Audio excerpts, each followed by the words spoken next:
So pinamagatan po natin itong The Great Global Dream, no? So ano raw po ang mangyayari sa ating 21st century ngayon? Alam naman natin mga kaibigan na tayo po ay kumbaga po no, ay paano natin makikita ang ating kalagayan ngayon sa 21st century at paano maikakabit natin ito sa mga panaginip na ibinigay ng Panginoon kay Haring Nebuchadnezzar at ininterpret ng Panginoon at ibinigay kay Daniel. So kahit po si Daniel ay at mamaya po may mga question and answer po tayo at meron din akong tanong sa inyo para ito po ay ang ating pag-aaral po ay hindi lang para tayo makinig at magkaroon tayo ng interactive po sa ating pag-aaral. Tayo po ay manalangin. Dakilang Ama na makapangyarihan sa lahat, nilalapit po namin sa inyo ang aming pong pag-aaral. Nawa kayo po ang siyang mahayag at hindi namin to kaya maliban po ang banal na Espiritu ang magpaunawa sa amin. Pagpalain po ang mga nakikinig sa Amerika, sa Paris, sa iba't ibang bansa, Panginoon, at sa Pilipinas na naaabot ng platform na ito. Nawa, Panginoon, magkaroon po ng bunga ang mga pagpapagal ng inyong mga anak at mga sakripisyong kayo naglagay sa puso ng bawat isa. Ito po ang dalangin namin sa pangalan ng Panginoong Hesus. Amen. Amen. So dito sa Daniel chapter 2 po, no, mayroon tayong part 2, ay titinan natin ang mga firm resolution. Okay, tinan natin. So it appears po ng apat na Hebrews po ay, sabi nga po ay do not object doon sa kanilang Babylonian names. Ba't kaya ano? At most likely po, there is nothing they can do about it. Bakit? Sapagkat sila yung mga bihag. Kaya sa kanilang sarili, alam nila ang kanilang mga pangalan at pinalitan nga po ang kanilang mga pangalan. Pangalawa, pinalitan din po ang kanilang diet. Hindi pwede ang inyong diet na iyan. Lahat kayo, mga Chaldeans, ito ang diet ninyo. Ang diet ng bawat isa sa inyo ay ang pagkain ng hari. Siyempre, pagkain ng hari, alam natin, ay karumal-dumal. At ang inyong inumin, hindi tubig. Ang iinumin ninyo ay katulad ng sa hari. Kasi nga po, aalagaan sila sa loob po ng 3 taon ng pag-aalaga po, hindi 1 buwan, hindi 2 buwan. Mahabang mga pag-aaral kasama dito ang mga literature, arts, lahat, engineering, architecture, languages. Yun po ituturo sa kanila. Pero ang napakaganda dito, ipinakita ng 4 na Hebreyo na Daniel at ang kanyang mga kasamahan na hindi sila pwedeng mag-compromise sa kanilang pananampalataya at kasama dito ang pagkain at ang inumin. So pinakita natin ito mga kaibigan. So ang pre-choice ng 4 na kabataang ito ay napaka-importante dito. However, if an officer can change their name, he can also change the menu. Pero alam natin mga kaibigan, kahit ganun man ang mangyari, hindi po kumain ng kahit kapraso ang 4 na Hebreyong ito. Bagkus nag-request sila ng vegetarian menu, no po. At ang tubig nila ay, ang inumin nila ay salip na alak ay tubig. At sabi po niya, no, nagkaroon po ng challenge. Challenge niya po mga kapatid, si Espenas. Sabi niya, Sir, kumbaga sa atin, Mr. Chef, kumbaga sa ating pong context, bigyan nyo lang kami ng 10 araw at papatunayan namin sa inyo na iba po ang aming pagkain at inumin ay iba ang impact nito sa amin. So yun po, no? Kumbaga po, parang kabataan ka, kaya mo bang mag-challenge ng isang presidente ng bansa? Kaya mo bang i-challenge po ang prime minister ng bansa? Kaya ba nating i-challenge po ang Department of Foreign Affairs? Kaya ba nating i-challenge po ang Secretary po ng DepEd? Kasi kaya ba nating i-challenge po mga kaibigan ang Secretary po ng DOH? Kaya ba nating i-challenge po ang Secretary ng Finance? So itong mga ito ay challenge nila mga kaibigan at para mapatunayan na ang kanilang pagkain at inumin ay tunay nga po na akma ayon sa Panginoon. Sabi nga po dito, no, pangalawa, alam naman natin ang mga pagkain doon ng hari ay ino-offer din po sa mga Diyos-Diyosan. So maliwanag po yan, ano, Daniel 1:8. So kung makikita natin ang interaction between Daniel at ang mga Babylonian officer, ay makita natin ang napaka-importanting puntos dito. Una, si Daniel, no, ay na kanyang naunawaan, no, kumbaga po ang pinakamahirap na posisyon ng isang opisyales. So nag-propose siya ng isang test, no? 10 days na magko-consume ng mga alternative meal na kumbaga ito magde-demonstrate ng kakaibang benepisyo sa kanilang katawan, sa kanilang isipan at sa lahat ng mga pananaw bilang isang taong banal at tapat sa ating Panginoon. Pero ito po ang ipinakita ng ating apat na Hebreyo sa pangunguna po ni Daniel. Certainly, that outcome will be so positive within such a short time span stems from absolute confidence in God. Kaya kung tayo po ay pagiway-giway sa ating pagtitiwala sa Diyos at pananampalataya, ay mahirap po ito dahil iniisip po natin paano po magkakaroon ng absolute confidence ang isang tao sa Diyos kung tayo po ay magibay pa lamang po ang ating pananaw sa Panginoon. Pangatlo, the choice of diet of vegetables and water na akin na pong naibigay sa inyo. No po? After all, what could be a better diet than the one God originally gave us? So yun ang aking tanong sa lahat at sa panahon po ni Daniel. Ano nga ba ang pinaka-better diet natin? No, minsan nga po, no, marami nagtatanong sa akin, vegetarian nga po kayo, Ma'am Jade. Ang problema naman po, ay ang mga gulay ngayon ay punong-puno ng bomba ng mga insecticide, pesticide, kung ano-ano. So alam natin mga kapatid, okay ha? Okay, doon tayo sa pinaka-extreme na pananaw nila. Sige, sabihin natin yan ay binomba. No? Madali naman pong solusyonan. Ibabad mo sa asin. O kung ikay may kalamansi, may lemon ka, ibabad mo ang gulay mo, prutas doon sa asin. Pagkatapos mo, kung wala ka talagang pwede pong sa white na suka, no? Kung wala pa ring white suka po, no, yung ating white vinegar, kalamansi, asin muna. Kung walang kalamansi, kung walang asin, kalamansi. Kung walang kalamansi, lemon. Kung walang lemon, white vinegar. Kung wala pa ring white vinegar, pwede naman po yung tipak-tipak na activated charcoal na dumaan sa oven. So pagka binabad po yung tipak-tipak na na charcoal na ito po ay na-activate at ito ay inoven, hindi kayo pupunta sa palengke. Pabili nga po kasi narinig ko po sa nagtuturo sa aming Facebook ay magbabado kami ng uling. Hindi po 'yon ha. Tandaan nyo, kung makakagawa kayo ng uling, mas maganda. No? Kung hindi kayo makakagawa ng uling, pwede naman pong bumili ng uling pero ito'y huhugasan, ibibilad. Pagkabilad po ay i-oven. Yun po ang tinatawag natin process. Okay. Ngayon, nakita natin dito na after 10 days, they are unblemished and wise. No, walang makitang kapintasan sa kanilang katawan, matitikas, mas malulusog, mas matatalino po sila sa lahat ng mga tao sa Babylon sapagkat pinatunayan ng Diyos sa kanilang apat na kung sila'y tapat, mas tapat ang ating Panginoon. So Daniel and his companions are chosen for royal service because they fit within the profile established by King Nebuchadnezzar.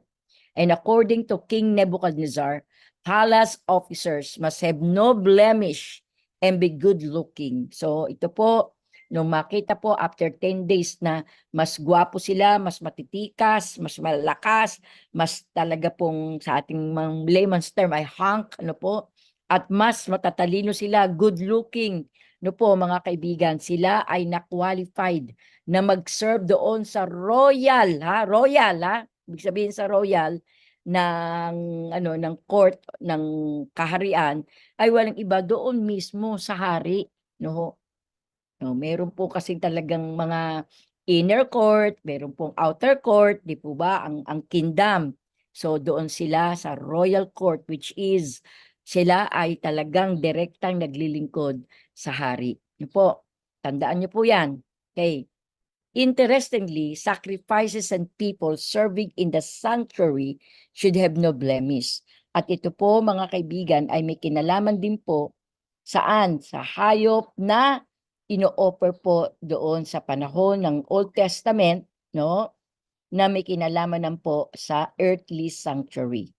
So the Babylonian king seems to compare himself to the God of Israel insofar as he demands similar qualification for those serving in his palace. Kumbaga po, kung ang hayop na ino-offer po sa Panginoon, no, during the earthly sanctuary ay malinis, walang sugat, walang hindi duling, walang mga eksema, no, wala mang kapintasan ng hayop, ay inahalin tulad yung kay Kristo. Ito namang hari ng Nebuchadnezzar, no, parang ikino-compare niya ang sarili sa Panginoon. Kaya yan ay ating mapag-aaralan po na mas malalim pa pagdadako tayo sa Daniel chapter 3, Daniel 4, Daniel 5. Ano po? Nakita natin kung paano nakasamang parang hayop, kumain parang hayop si King Nebuchadnezzar. Sa anong paraan, no? Kumbaga po, pinahumble siya ng Panginoon sa kanya pong mataas na pananaw sa kanyang sarili. Kaya mahirap din po yung laging believe sa sarili. Nakakatakot po yun. Yung parang siya na lang ang magaling, siya na lang ang mahusay. Mali po yun, no? At yung ating tinatawag na narcissism. No po, alam niyo ba yung narcissism?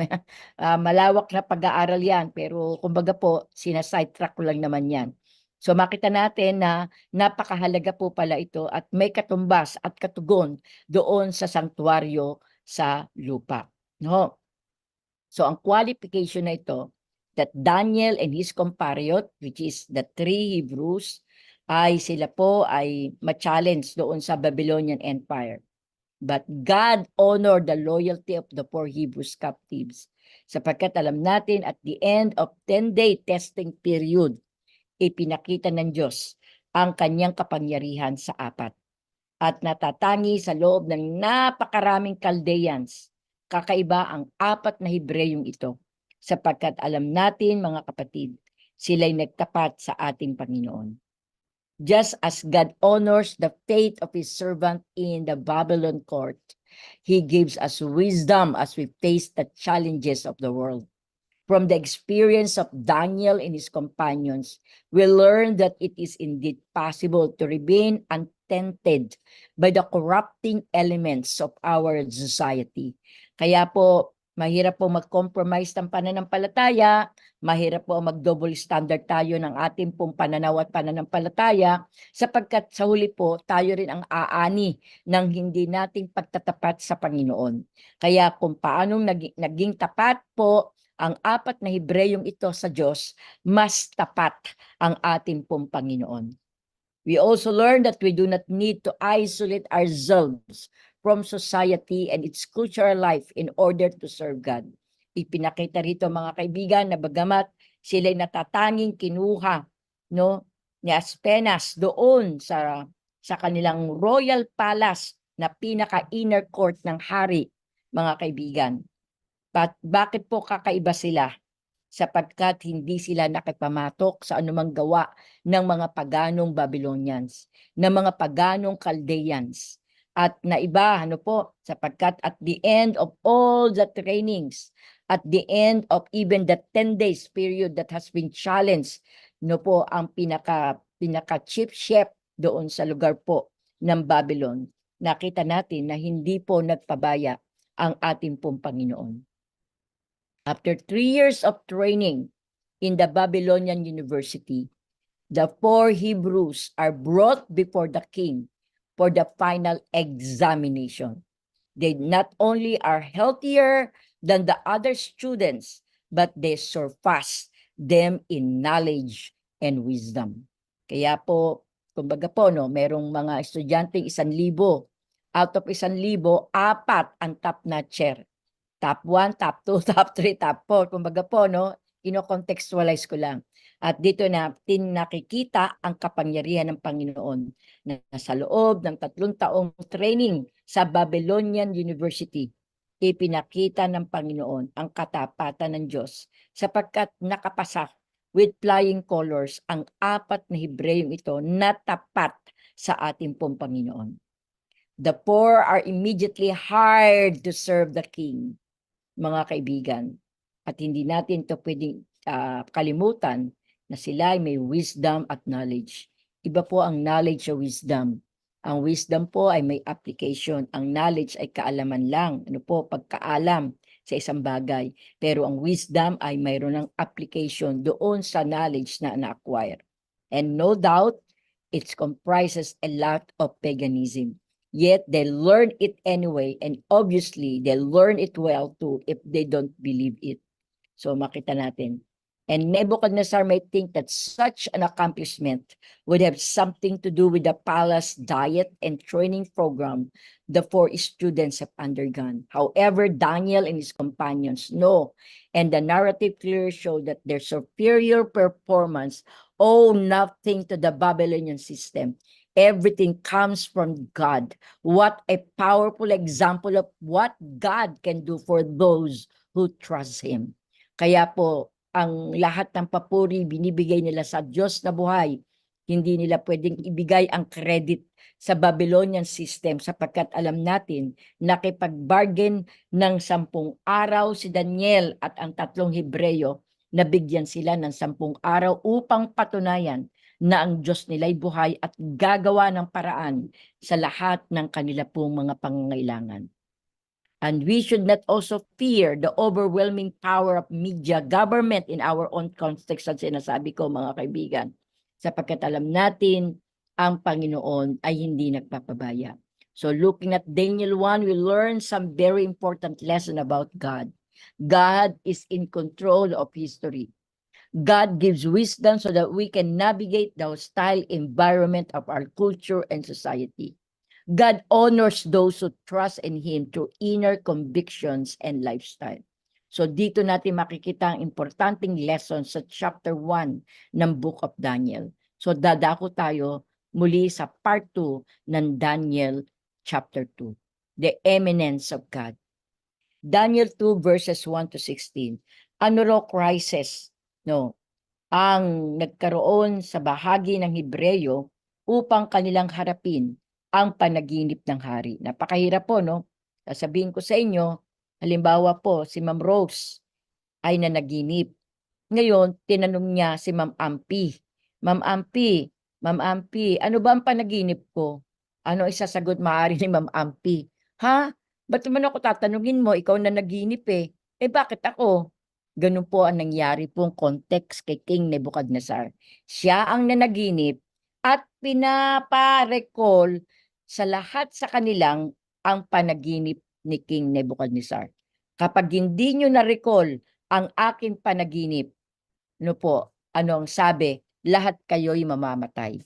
So lumapit ang Chaldeans, at sabi ng mga Chaldeans na mga Babylonians, mahal na haring na King Nebuchadnezzar, nakikiusap po kami. Sabihin nyo sa amin ang panaginip at aming i-interpret, mga kapatid. Aming i-interpret ang panaginip nyo. Ngayon po, si Daniel ay iba. Bigyan nyo kami ng panahon na makapanalangin at amin pong sasabihin kung ano ang mangyayari at anong wisdom tungkol doon sa last day events na binabanggit po, mga kaibigan, ng ating pag-aaral. Paano nga ba mangyayari yon? So ito po ang napakahalaga nating pag-aaral na mahirap natin pong maipaliwanag kung hindi natin hihimay-himayin ang ating pong pag-aaral na ito. O, tingnan natin ha. Babylonian experts believed that the gods could reveal the interpretation of the dream. But in the case of this dream in Daniel, there is nothing that the expert can do because the king has forgotten the dream. Ang gustong mangyari po ng mga Chaldeans, sige hari, please, nakikiusap kami. Sabihin mo ang iyong panaginip at magbibigay kami ng interpretasyon, mga kapatid. Yun po, no? At naniniwala sa kanila sa Diyos-Diyosan. At alam natin, mga kapatid, it's actually different, no po.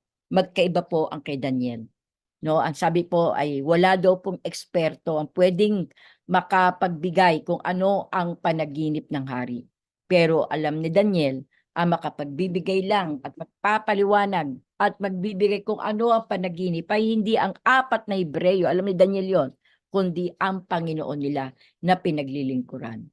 So in the content of the dream were conveyed to them, they would come up with an interpretation to please the king.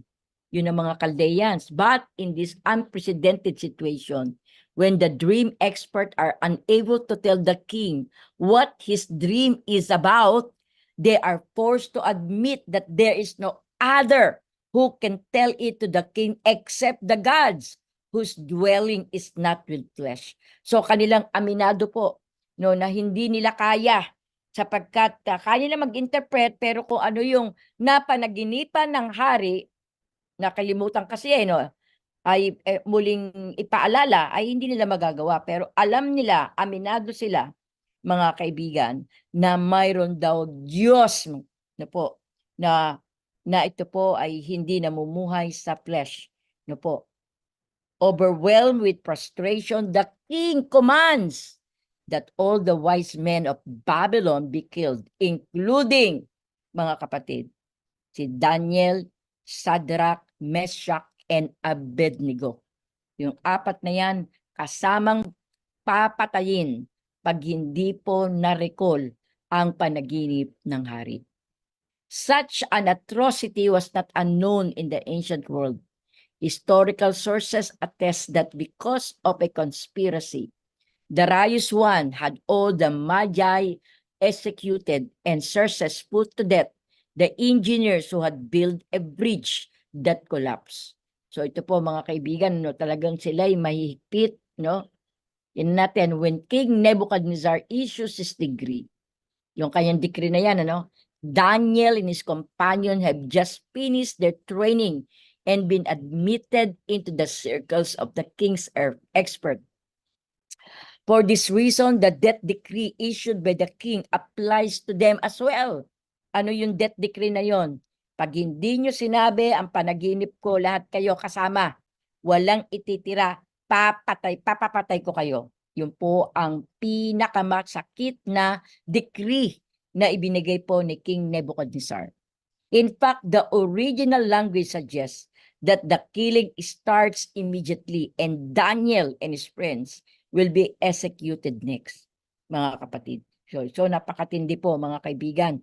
Kumbaga po ay ang longing nitong si King Nebuchadnezzar, hindi ko kailangan ng interpretasyon eh. Ang gusto ko, ano ba yung panaginip ko? Eh, nakalimutan niya, yun ang gusto niyang sabihin ng mga Chaldeans, ng mga wise men, kasama natin nila Daniel, Shadrach, Meshach, and Abednego. Ano ba ang aking napanaginip? Mahirap talaga po, no? Mahirap po yung kahit ngay sa ating actual na pamumuhay eh. O, di ba na, ay anong panaginip ko kagabi? Ba't ako tatanungin mo, ikaw na naginip, di ba? Kumbaga po, yun ang dapat natin isasagot eh. At yun, napakahirap po talaga.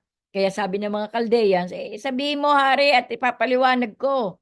Pero iba naman po mga kaibigan, ang apat na Hebreyo. Sundan natin. But Daniel with counsels and wisdom approaches Arioch, no?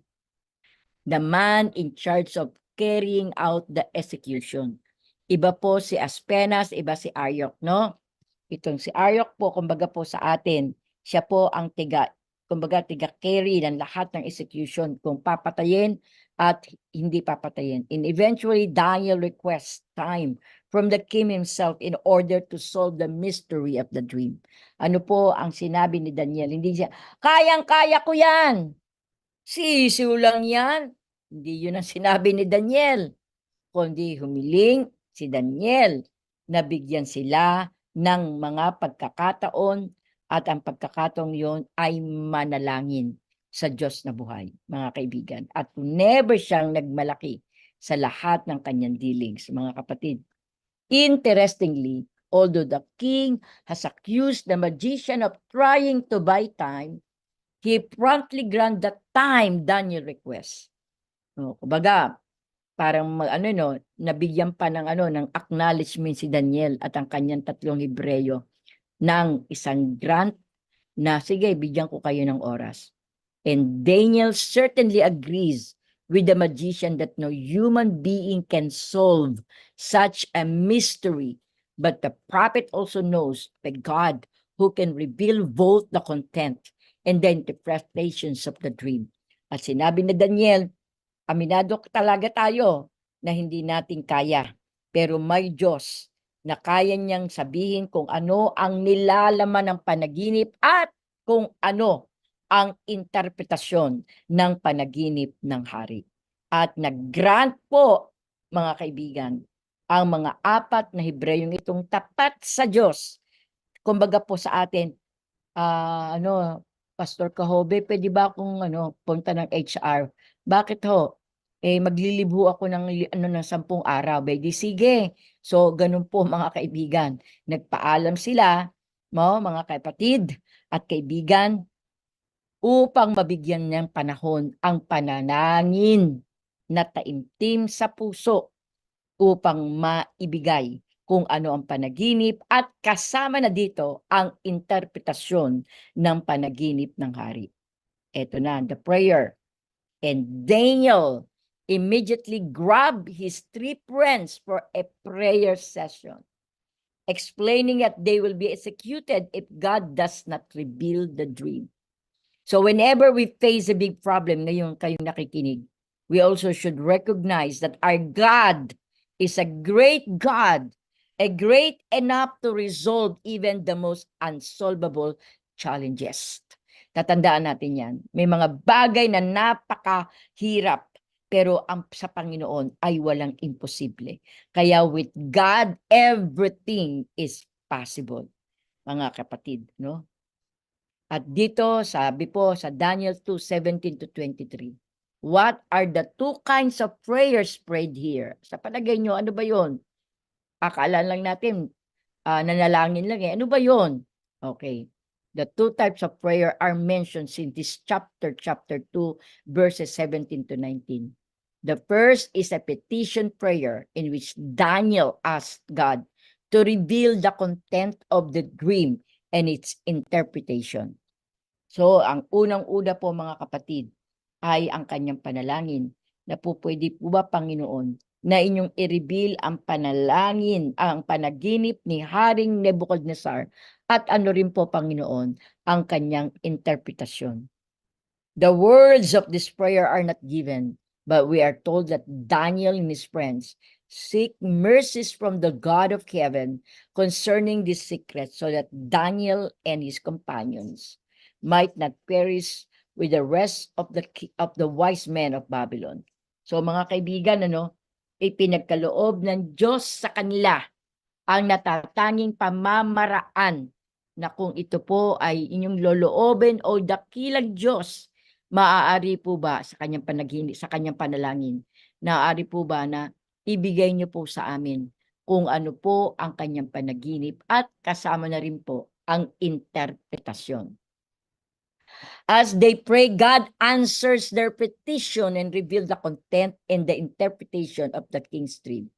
So we can rest assured that whenever we seek mercies from the God of heaven, our prayers will be heard as well, even if not in such a dramatic manner as we seek here, because the God of Daniel is our God too. So makita natin mga kapatid kung paano sumasagot ang Diyos makapangyarihan sa panahon ni Daniel. Gayon din po mga kaibigan na sumasagot ang Panginoon sa ating panalangin sa mga oras na ito. Maaari po ang panalangin niyo gumaling ang inyong sakit. Maaring magkaroon po kayo ng cancer. Sabi niyo, Panginoon, ang himala ng kagalingan. Maaari pong wasak ang inyong tahanan. Pwede niyong sabihin, Panginoon, tulungan niyo kami mag-asawa. Maaring ang wasak po ang magulang, magkaaway at ang anak, Panginoon, aking hinihiling. So dito natin ipapakita mga kaibigan, nakakaiba po ang tinatawag na panaginip na iyon ni Haring Nebuchadnezzar at hindi nagmalaki. Take note hindi po nagmalaki si Daniel doon sa kanyang mga nagawang interpretasyon at content ng panaginip ng hari. Kung babasahin po natin mga kaibigan, ang ating banal na kasulatan, no? Daniel, gusto kong i-take note ninyo ang mga text natin, ano po? Daniel chapter 2, verse 28, ano po? Never siyang nagmalaki. Yun ang gustong-gusto ko dito. Verse 28, ano po? Sabi rito, okay muna, no? Verse 27, Daniel answered in the presence of the king Nebuchadnezzar, unto me the dream which I have seen and the interpretation thereof. And then Daniel answered the king. Well, sabi niya dito, the secret which the king had demanded cannot the wise men and the astrologers and the magicians, the soothsayers, and of course, the magician unto the king. But there is a God in heaven, and reveals secret and make it known to the king Nebuchadnezzar. So hindi po siya nagmalaki, mga kaibigan kong mahal. Hindi po siya nagmalaki. Bagkus sinabi niya na mayroong Diyos na makapangyarihan na siyang magbibigay kung ano ang content ng inyong panaginip at ano rin na rin po ang interpretasyon nito. And as we pray and plead with God for so many things, how often do we praise and thank Him for answering our prayers? Yan yung mga tanong ko. At alam natin yung experience ng 10 lepers, sa loob ng 10 lepers, ang bumalik lang, pinagaling silang lahat, ang bumalik lang sa Panginoon, isa lang. So, out of 10 who are healed, only 1 comes back to give glory to God and thank God. Tayo minsan, mga kapatid, napakadami nating dapat ipagpasalamat sa Panginoon, pero nakakalimutan natin magpasalamat sa Panginoon. So Daniel's response not only reminds us of the importance of thanksgiving and praise, but also reveals the character of the God that we pray for. When we pray to Him, we can trust Him to do what is in our best interest, and thus we should always praise and thank God. So ito na tayo, image, part 1. Daniel 2:24-30. What does Daniel say here that's so important for us always to remember? In response to prayer, God reveals the content of the dream of King Nebuchadnezzar and its interpretation. And Daniel does not hesitate to tell the king that the solution for the mystery comes from the God in heaven. So, hindi siya kumuha ng kahit maliit o katiting na mga credit sa sarili, kundi ang lahat ng credit, ang lahat ng pasasalamat, ang lahat ng papuri ay ibibigay dapat po sa Panginoon. So also prior to reporting the content of the dream and its interpretation, Daniel mentioned the unexpressed thoughts and concern of the king as the latter lay sleepless in bed. The circumstantial information further emphasizes the credibility of the message because such information known only to the king must have come to Daniel through a supernatural power. So matindi ano po. But as Daniel proceeded to report the content of the dream, he reads the triggering another crisis because the dream is not necessarily good news for King Nebuchadnezzar. Kumbaga po, okay, naibigay na kay Daniel ang content at interpretasyon. Pero ang problema, paano sasabihin sa hari? Dahil ang hari ay kasama doon sa sa dream na yon. Ang ibig sabihin, yung pong estatwang malaki na binubuo ng iba't ibang mga precious stone like gold, silver, bronze, iron, di po ba? Yan ang mga pinakita. Ang mahirap nito, paano ipapaliwanag King Nebuchadnezzar? Sapagkat hindi good news to para sa kanya. Kasi matatapol, ibig sabihin po, masisira, mawawasak, matatalo ang Babylon sa digmaan sa pangunguna po ni King Darius and Cyrus the Great. So paano ikaw na isang kabataan ay ipapaliwanag na hari ganito? Pero alam niyo po, napakaganda po talaga ang espiritu ni Daniel at ng mga tatlong Hebreyo sapagkat para sa kanila, it is better na sabihin ang katotohanan kaysa isikreto. The truth will set him free. So para kay Daniel at tatlong Hebreyo, mas mabuting sabihin nila ang tunay na dahilan at content interpretasyon ng panaginip ni Haring Nebuchadnezzar sapagkat hindi ito good news, mga kaibigan. Tingnan natin. So what does the dream say is the fate of Nebuchadnezzar kingdom? Ano mangyayari sa magiging kahihinatnan ng imperyo ni Haring Nebuchadnezzar? Okay, tingnan natin ha. The dream consists of majestic image with its head of fine gold, its chest is arm of silver, its belly and thigh of bronze, its legs of iron, its feet partly of iron and partly of clay.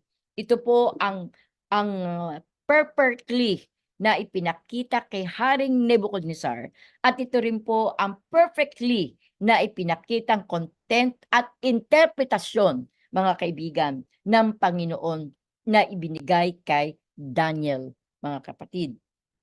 So eventually a stone struck the image on its feet, and the whole structure was destroyed and scattered like chaff of the wind.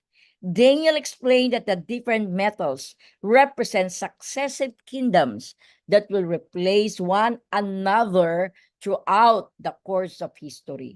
Kaya kung kayo po'y magbabasa ng Biblia sa Book of Daniel, bakit nagpagawa si Haring Nebuchadnezzar na pagkataas-taas na statue na kung paano po ang panaginip niya? Akala niya kasi hindi matatapoled ang ang Babylon, sapagkat that time ang pinakamalakas, pinakamakapangyarihan, pinakasikat na imperyo sa buong mundo ay ang Babylon. So mahirap pong sabihin, for Nebuchadnezzar, the message is clear. Babylon, with all its might and glory, will pass away and be replaced by another kingdom, which will be followed by others until a kingdom of a completely different nature will replace them all. God's eternal kingdom, which lasts forever. So ano po naman sa image 2 natin? Ano po ang ibig sabihin nito? Okay, tingnan natin. The prophecy conveyed by King Nebuchadnezzar. At dito po mga kaibigan ay ang provide na ito ay mga general prophetic outline and function kung paano po idinitelyado ang mga propesiya na ang Daniel 2 at Daniel 7 ay magkakaduksong na hindi pwedeng paghiwalayin para malaman natin ang little horn na sinasabi po ng Book of Daniel at sinasabi rin po mga kaibigan na bees ng Book of Revelation. So also Daniel 2 is not a conditional prophecy. It is an apocalyptic prophecy. Talagang it will come to pass. Hindi po pag sabi natin na conditional prophecy, iba yan. Ito'y nangyari po kanino? Any guess? Any guess po ang conditional prophecy? Sino po? Yung siya po ay tumatakbo, nagtatago, at kinain po siya ng malaking isda, no? Sino po yon? Si Jonah. Yun ang kanya po mga kaibigan na conditional prophecy. Bakit po conditional prophecy? Ay nung nagsisi po ang mga hari, nagput ng saklot, naglagay ng mga abo, nagsising lahat, abay hindi po itinuloy ng Panginoon ang impending conflict at impending judgment doon sa Ninibe. Dahil po nagsisi ng kasalanan. Ang tawag doon ay conditional prophecy. But if it is an apocalyptic prophecy, mga kaibigan, it will come to pass. Hindi pwedeng, teka muna, magsisisi na po ako, Daniel, magsisisi ako ng kasalanan, hindi na po mapapalitan ng Babylon. Hindi No, dahil hindi matutupad yung naroon sa toast na kung saan manggagaling ang Antichrist na isang sistema po ito, mga kaibigan. Number 1, nandito na tayo sa historia. The head of gold represents Babylon between 626 to 539 BC. Indeed, no other metal could better represent the power and wealth of the Babylonian Empire. That is what? Gold. So ito po'y tinatawag na Golden City, Golden Cup in the Lord's hand. Basahin nila po yung mga text na riyan. The ancient historian Herodotus reports that an abundance of gold embellies the city. Sasabihin ng iba diyang mga nakikinig, ay, maniwala ka, wala naman Babylon eh. Mga kaibigan, ang pinaka-ancient name po ng tinatawag nating Iraq ay Babylon, mga kapatid. Ang Iraq noon ay napakayaman, makapangyarihan. Pero alam po ninyo ang nangyari. Dumating ang isang tinatawag na pagtatapos ng kanyang imperyo. The chest and arms of silver stand for Media Persia o Medo-Persian Empire. Na ngayon ito ay Iran. 539 to 331 BC. As silver is valued less than gold, mas mababa sa ginto ang silver. At ito yung nire-represent ng Medo-Persian Empire, never attend the splendor of the Babylonian. In addition, silver also was a fitting symbol for the Persians because they used silver in their taxation system. Kaya hindi pwede magsinungaling po ang Biblia. No po, at sa ating history, kasama po sila. Tingnan natin. The belly and the thigh of bronze symbolize Greece between 331 to 168 BC. In Ezekiel 27 verse 13 portrays the Greek as bartering bronze vessel. Kaya mga kaibigan, sa history po ito hindi natin ito iniimbento, at ang isa sa mga trabaho po sa Greek o sa ating panahon ay Greece, mga kaibigan, ay mga bronze vessel ang naroroon. Greek soldiers were noted for their bronze armor, di ba? Meron silang armor, di ba? Pag nakikipaglaban po ang mga Grecian na soldiers, di ba? Sila po ay may nakasuot na buong baluti ng armor. Naalala niyo po yung kay Apostol Pablo? O magsuot kayo ng baluti ng ganito at ganito, di ba? The breastplate at ganito, the whole armor na ganon. Sapagkat siya naroon sa Greece. Ditong si Apostol Pablo. Kaya tamang-tama po ang history, mga kaibigan. Their helmet, their shield, their battle axe consisted of brass. Herodotus tells us that the Psammetichus the Purse of Egypt saw in the invading Greek pirates the fulfillment of an oracle that foretold men of bronze coming from the sea. Kaya tamang-tama po, mga kaibigan, ay itong ikatlong metal na po. Precious metal nito, precious ang mga metal nito, gold, silver, and bronze. Ano po? Pang-apat, the legs of iron aptly represent Rome between 168 BC to AD 476. At ito po, mga kaibigan, as Daniel explained, the iron represented the crushing power of the Roman Empire, which lasted longer than any of the previous kingdom. Iron was a perfect metal to represent the empire. Okay, bakit naman po? Sapagkat yun din po ang tawag sa Rome noon. No po. At by the way, that time, wala po yung papal supremacy. Tandaan nyo, dahil po ang Rome noon ay mga Constantinople, ibig sabihin, mga Augustus Caesar, mga emperor po ang humahawak ng Rome. Kaya noon, ang panahong ito ay pagan Rome. Iba po ang pagan Rome sa papal Rome. Ang papal Rome, sila na po ang nanguna.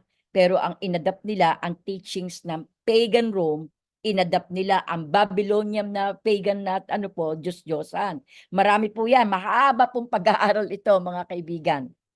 The feet, which is partly of iron and partly of clay, represent a divided Europe. O ngayon, tanong sa mga nakikinig.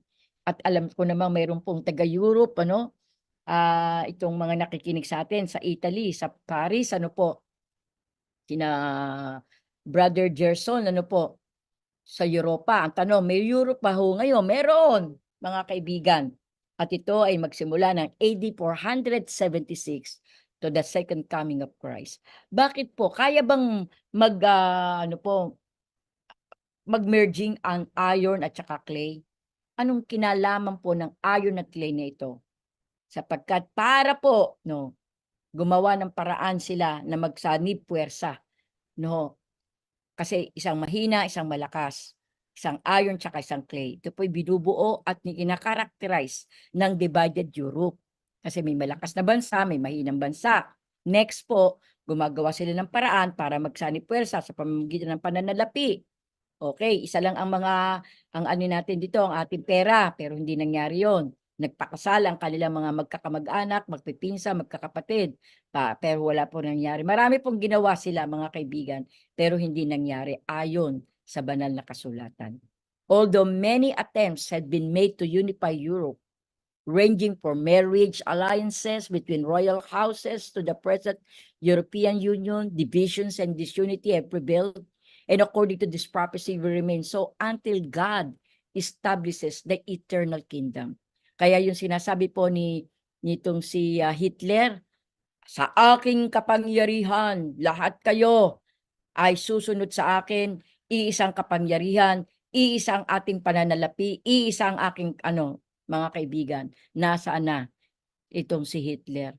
Nagpakamatay pa, mga kapatid. Dahil sa panahon niya, kahit anong gawin niya, hindi po pwede po, mga kapatid, na magkaroon ng iisang pananalapi, iisang kapangyarihan, iisang relihiyon, mga kapatid. At hindi naganap. In fact, dumami pa po ang mga Christian sapagkat kita naman natin during the Dark Ages po, stone. Anong ibig sabihin ng dumarating na stone? Kung ating pong bubuksan ang Daniel 2, 34, 35, 44, 45. What do these verses teach us about the ultimate fate of our world? Okay, the focus of the dream is on what will happen in the latter days. As powerful and rich as they may have been, the metal and clay kingdoms are nothing but a prelude to the establishment of the stone kingdom. Yun yung po tinatawag na pagdating ng ating Panginoon. Whereas to some extent, metal and clay can be the products of human manufacture, the stone in the dream comes untouched by human hands. Wala pong makakaano. Nawasak na ang Babylon, nawasak ang Medo-Persian Empire, nawasak ang Greece, nawasak ang pagan Rome, at doon din po sa Europe, pero doon bumaksak, ano po, ibig sabihin sa ating panahon. Yun po yung pagdating ng ating Panginoon. At ito po, it will last forever and ever. The metaphor of the rock then often symbolizes God. Kung meron po kayong i-screenshot nyo ito at yung makikita. So, ang ibig sabihin, ang kinakakterize po ng rock na iyon, walang iba kundi ang ating Panginoong Hesus. And the stone likewise may be representations of the Messiah, mga kaibigan, that thus nothing is more appropriate than the figure of a stone to symbolize the establishment of God's eternal kingdom. Kaya mga kapatid, hindi na magtatagal, lahat tayo na nakakaranas ng hirap, ng pagsubok, ng persecution, ng lahat ng sakit na nararanasan, lahat ng yan mawawala sapagkat establish ng Diyos sa kanyang pagdating ang tunay na kaharian na wala mang kamay, kapangyarihang posisyon na pwedeng makawasak sapagkat yun po ang pagdating ng ating Panginoong Hesus. Kaya kita natin mga kaibigan ang pagdating ng ating Panginoong Hesus. Yet the stone kingdom comes to existence after the four main kingdom had fallen in human history. At dito natin makikita mga kapatid ang kapangyarihan ng ating Panginoon. A mountain such as Mount Zion, the place where the temple stood, the concrete representations of God's earthly kingdom in the Old Testament time. Interestingly, the stone cut from the mountain becomes a mountain itself. This mountain, which according to the text is already in existence, most likely point to the heavenly Zion, the heavenly sanctuary, when Christ will come to establish his eternal kingdom. And in Jerusalem that will come down from heaven, this kingdom will find its ultimate fulfillment. So makita natin dito mga kaibigan na literal na magaganap ang pagkakasunod-sunod at pagkakawasak-wasak ng mga imperyong nabanggit. Babylon, head na gold, Medo-Persian Empire, ang kanyang dibdib at baraso na silver, ang kanyang tithe, ang walang iba kundi ang Greece, na ito ang tithe po ay made of what? Bronze. At ang pinaka-legs mga kaibigan ay ang iron, representing the pagan Rome. At yung 10 divided toes ng European, kasama rito ang mahina at malakas na imperyo o bansa, mga kapatid. At doon babaksak ang bato. At yun ay ang ating pong Panginoong Hesus na kailanman ay hindi na masisira. Hindi na mawawasak. The stone, however, is distinctly depicted as something that made with human hands. A powerful reminder of the supernatural end that will come to this temporary world and all this human accomplishment. Kaya pagdating, ano yung big one? Nadidinig natin ang big one. Palawan lang daw ang walang big one.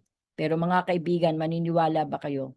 Pagdating ng ating Panginoon, walang lugar na hindi apektado ng 7 salot. Pero ang mga anak ng Diyos na may zeal ng ating Panginoon, lahat sila ay makakatanggap ng kapangyarihan ng banal na Espiritu ay hindi maaapektuhan ng 7 salot. Kaya po ang big one ay higit pa sa iniisip ng mga volcanologists na big one.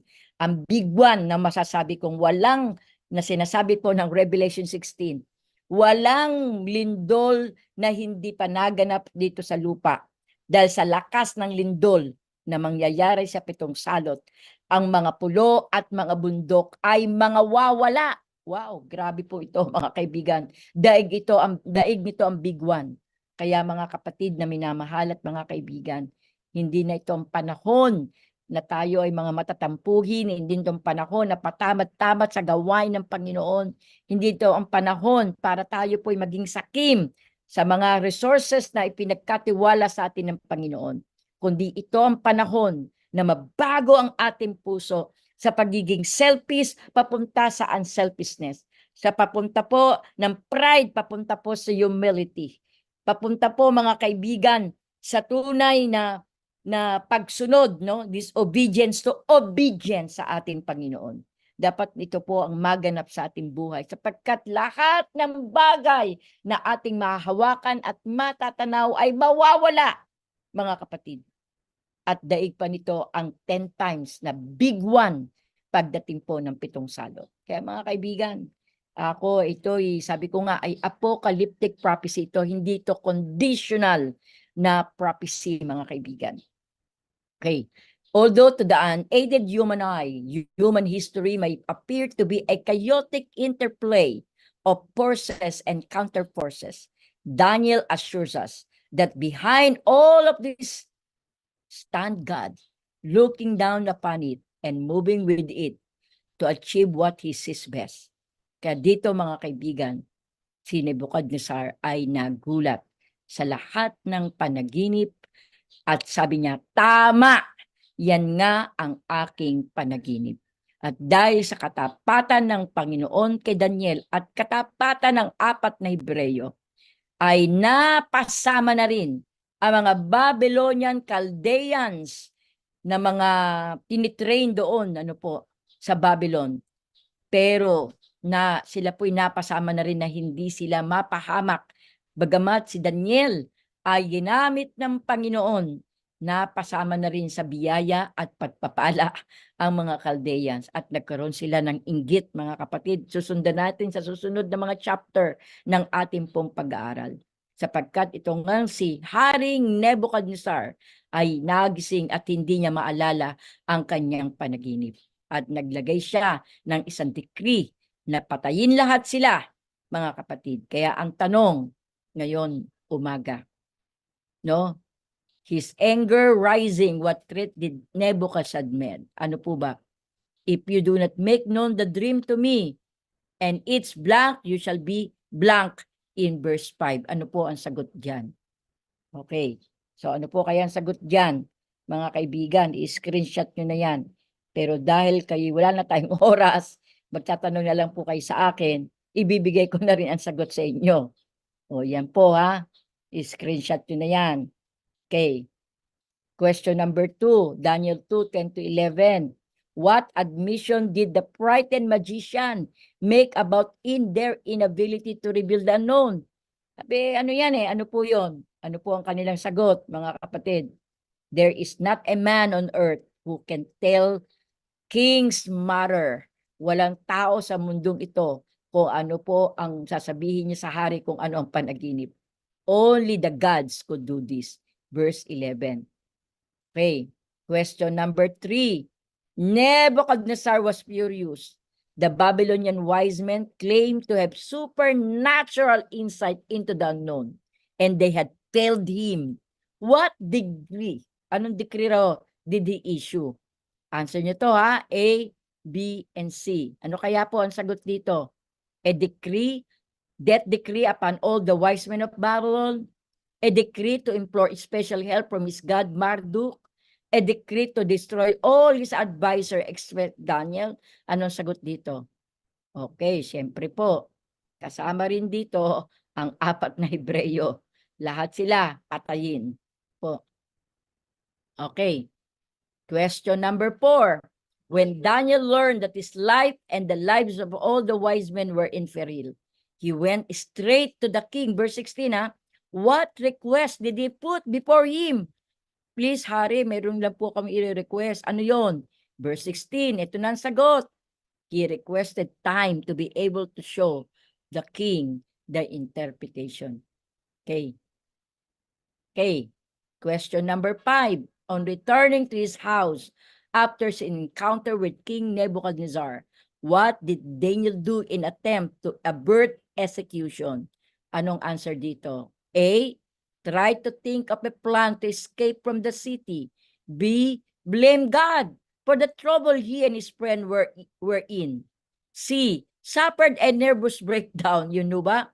4. Organize a prayer group to seek help from God. Ano ang sagot dito? Okay, sagot na kayo dyan sa inyong chat box. Okay, next. Siyempre, bibigay ko rin ang answer sa inyo. Organize a prayer group. Kaya, Ma'am Rose Liver, ay maganda tong ginawa natin ninyo sa US sapagkat organized care group kasama ang prayer group dito. Yan na yan. Okay. Last na po. Question number 6. There was only one hope for Daniel and the wise men of Babylon. Their lives depended upon an answer to prayer. How did God answer the prayers of the 4 Hebrews? Then the secret was revealed to Daniel in a night. Verse 19. Ano po ang sagot dito? Okay, chat box na kayo. Ito po ang sagot. Siyempre po, vision. Okay, dagdagan natin. Dagdagan nyo pa ng question. May oras pa po ba tayo? Okay. The king's dream. Question number 7. So Daniel now knew the secret of King Nebuchadnezzar's dream. At what was the dream purpose? But there is what? Verse 28. Ano po? Hindi siya nagmalaki. There is God in heaven. Ano pa ang sinabi niya? What will be in the latter days? So ano po ang makikita natin dito mga kapatid? Yung ipinakita sa atin dito ng Panginoon na ang Diyos ay is in control. Ang Panginoon ay nasa control ng lahat ng bagay. Ang gagawin lang natin ay magtiwala tayo sa ating Panginoon. Pagpalain nawa po ang bawat isa at naway magtiwala tayo sa ating Panginoon na hindi tayo matakot sa ating kinabukasan, kundi tayo po'y magtiwala sa ating Panginoong Hesus. Ito ang aking dalangin.